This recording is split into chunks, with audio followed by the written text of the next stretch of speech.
On the U.S.-Canada border, a new war on drugs has begun. The enemy has changed. Just killing a lot of people.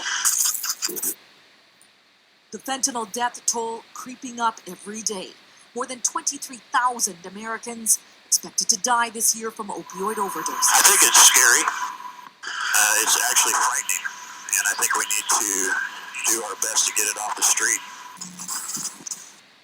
Beyond the overdoses, a potential threat to national security. Could it be weaponized? So, yeah, it could be weaponized.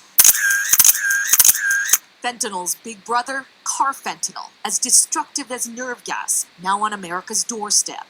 In an interview with Global News, the U.S. Department of Homeland Security blunt. How do you draw the link between fentanyl or carfentanil and weaponizing it for the purposes of terrorism?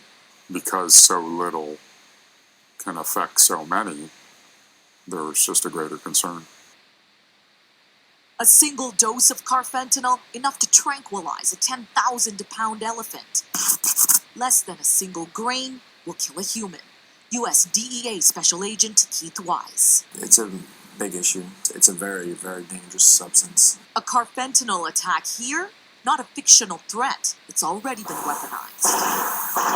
Russia, 2002. Soldiers pumped aerosolized carfentanil into a Moscow theater where Chechen militants were holding more than 800 hostages. The plan? To incapacitate, not kill, but more than 120 innocent civilians died. ISIS, with its army of 40,000 strong, a bona fide threat, says a former U.S. Defense Department chemical weapons expert. They're already producing mustard gas, and we've seen them use that in Iraq and Syria. That is a very concerning situation. Carfentanil, not a world away anymore. It's here in Canada. Officers noted an unknown white substance. Investigations popping up in Vancouver, Calgary, and Winnipeg in recent months. 1 kilo of the deadly chemical cooked up in China, shipped via mail, seized by border agents in Vancouver in June.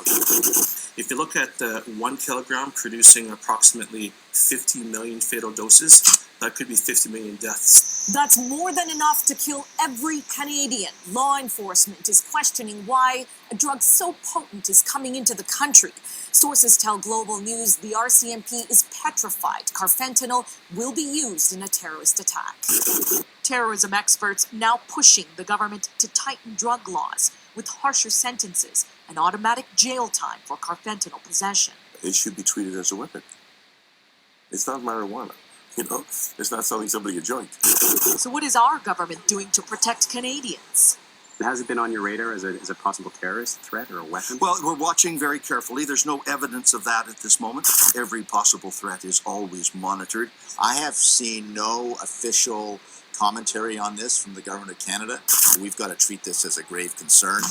The DEA says it's sharing intelligence with China to try to control the killer drug. Here at home, the RCMP and CSIS, silent. Neither agency responded to our requests for an interview. Romina Dea, Global News.